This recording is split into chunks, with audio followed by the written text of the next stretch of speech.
this is Roger Green, host of the Surfing the MASH Tsunami podcast. This week, we're offering 5 conversations from episode 3, our discussion on the new MASLD nomenclature. Plus, from the vault, a discussion from ETHL 2023 about the nomenclature presentation, which was originally presented formally there. This conversation starts with Louise Campbell asking why there was not broader involvement for allied health providers. Maru Rinella comments that that group's involvement will be critical in rollout message development, but less so in a Delphi process that was mostly about, as Maru puts it, hashing out the nuances of the disease. To Maru, this later stage is also the place where patient voice brings the most pivotal value. Meena Bansal notes that there were some PAs and NPs in the Delphi process, while agreeing that their role will be critical in discussions on how to communicate the disease to patients. Louise appreciates, accepts, and largely agrees with this discussion. I shift focus to ask about the rollout phase, when it began, what it includes, when it might end. Meena laughs, says it will never end. Jeff Lazarus notes that while publication was the formal rollout, even before then, groups were vying to be the first to change their names to align with the process. He also notes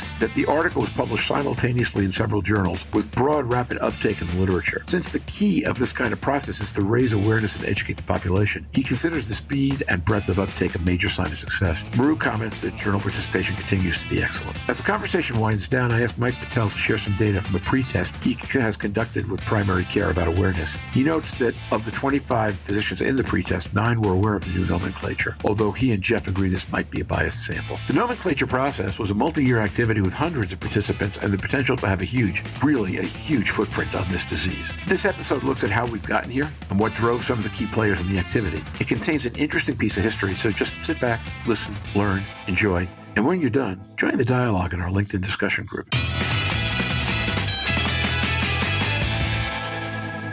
Louise Campbell. The one comment that I would have is strengthening the allied health presence, particularly in nursing, who are the patient's advocates by training. Do you think that's something, if this was to be done again, that would be a strength? And I know there's not the KOLs in nursing often that there are in the physician's world, but whether or not that would be something, and certainly dietitians or allied health just generally in the process. Maru Rinella. Where I think their involvement would be most instrumental would be in the more rollout and developmental part of the process, because initially the Delphi process really is supposed to be mostly experts hashing out the nuances of the disease. And I don't know if including more non-experts would have really been the best choice in this particular process, because there were so many areas that we were talking about, what causes steatohepatitis and how does this impact the natural history. And I think it really needed to be heavily weighted on KOLs, but I do think at the later phases during the discussions, for example, during the meetings, I think that would have been a good place for that. That's where the patient voice was mostly heard, actually, is in those meetings, those in-person meetings too.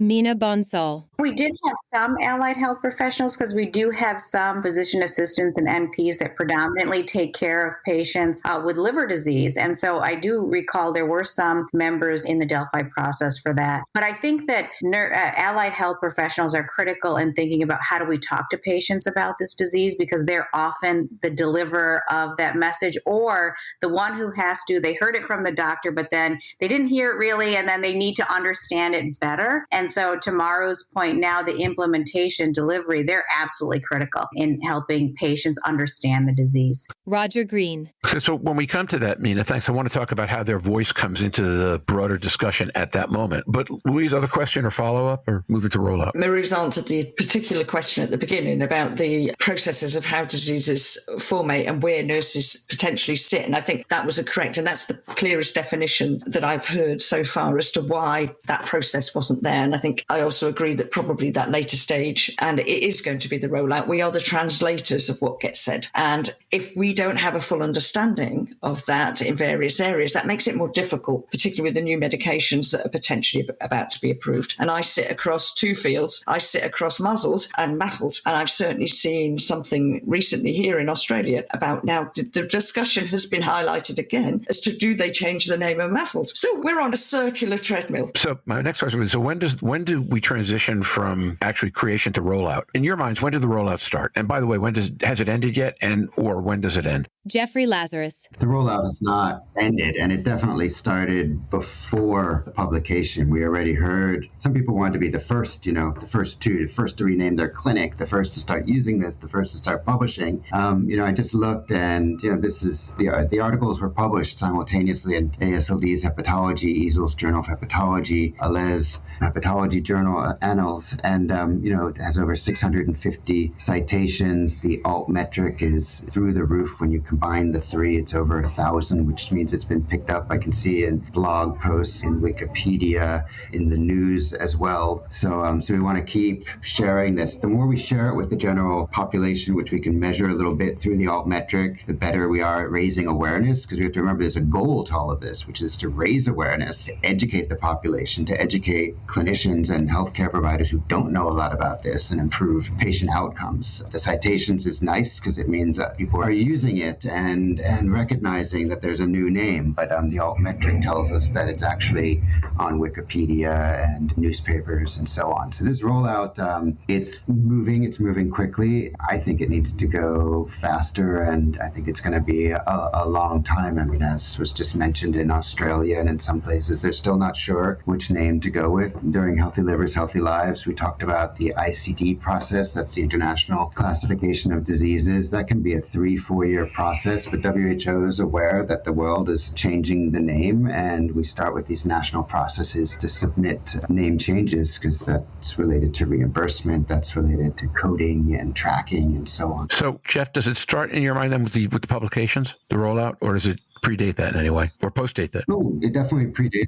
As I was saying, if the publications were really in June, EPUB ahead of print, and then some of the print versions came out in the autumn, the rollout was already starting in early 2023. Like I said, some practices were starting to change their name formally and informally, and thinking about how to incorporate MASLD and steatotic liver disease in the language. Some are still using a slash, which is fine. It would be a pity if people didn't go to get a test because they never heard of this disease and they were going for their NAFLD and walked in and walked out again. So there are different ways and speeds to do this. So this is going to take a while. It's like when you hear about a company changing its name, and for a long time, you probably remember the old, whatever it was, Datsun, now we're Nissan commercials. It's a process to change a name. But the leading societies and many other societies around the world have committed to it. And I think that's fundamental to the rollout process. And I think the participation of the journals has also been really good. And many of the top journals have accepted it and have endorsed it, and some are only accepting that terminology right now. So I think that there's progress on the part of journals. I think that we've made some progress, and Meena's been very involved with this as far as ICD code changing in the United States. So we're at least started that process, and hopefully that will be successful. We're certainly hearing people using it a lot more. When you go to conferences all over the world, it's being used,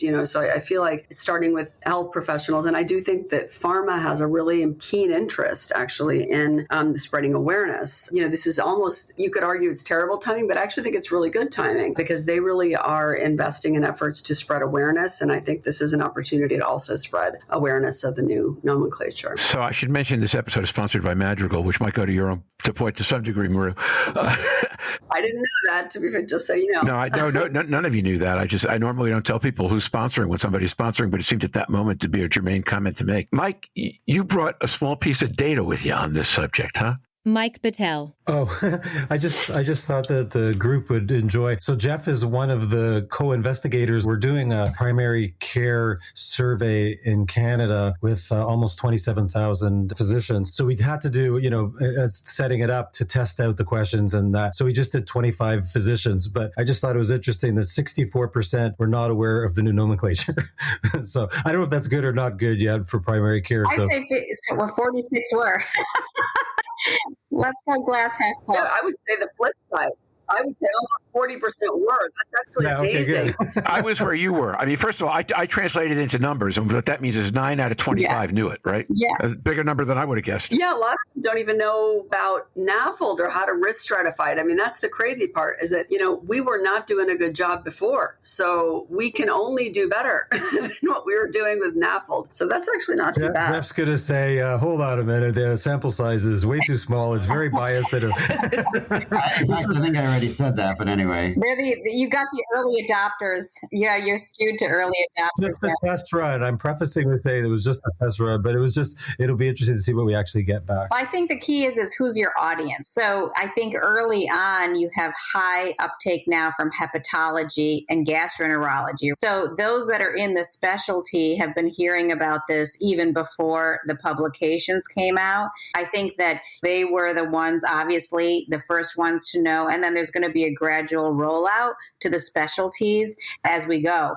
And I think that's where, primary care, there's a lot of effort to educate primary care right now, really for screening and risk stratification. So it's a good opportunity. At the same time, you're kind of saying this is metabolic dysfunction and downstream effects on the liver. Meena, so Maru was talking about before, like at conferences. So we just had our second annual primary care NAFLD and NASH summit, and every single presentation was MASLD and MASH. So it was because we had pre-named it and already planned it, but all of the speakers switched over like right away. There wasn't any that were the old terminology. Yeah, and I think the more people see it, it just kind of your mind has to just adopt it over time. And so I think we're getting there. And now back to Roger. We hope you've enjoyed this recording. If you have any questions or comments about the content in this conversation or the entire episode, please put them in the review section of the page from which you downloaded this conversation or send an email to questions@surfingmash.com. We'll be back next week to discuss what we know about MASLD epidemiology today. Until then, stay safe, surf on. We'll see you next week on the podcast. Bye now.